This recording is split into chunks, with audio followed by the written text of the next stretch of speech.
USC senior Maggie Duff is a civil engineering major expected to graduate this May, but that almost didn't happen. I remember sitting in my room crying hysterically you just don't know why, and you're sort of inconsolable at that point. 3 weeks into her sophomore year, Duff called her roommates in a state of panic, saying, "I think I've hit rock bottom." Luckily, her roommate, Emily Brown, knew a lot about signs of depression from previous experiences and was there to help.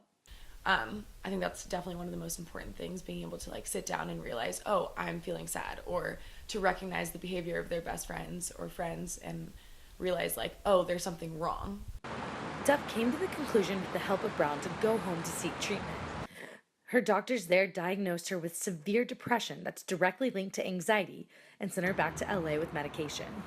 The transition back to school was rough, especially because Duff shared the reason for her trip home with very few people. But there were still people, a year later being like, I actually had no idea what was wrong until whatever, because I just had kind of hidden it from everyone. She also hid it from her teachers, who didn't understand why she missed 2 weeks of class. Because of this, she was forced to retake 2 of her classes, drastically affecting her ability to graduate on time. The teachers were sort of unhelpful. They were sort of not unsympathetic, but they just didn't, since I wasn't explicit about what I was actually doing, I just said I had a family emergency, even though I was the emergency. I guess the lack of communication, I was trying to keep myself as secretive as possible, and I just didn't tell them.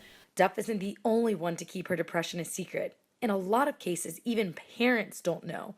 Only 7% of parents report that their college student has a mental health issue, while only 30% of college students report an issue to their university. And so there's a lot of pressure on maybe feeling like you're the only one who's depressed, or you're the only one who's feeling anxious or stressed out about whatever it is. 94% of counselors on college campuses say that the biggest issue they deal with is the treatment of mental health.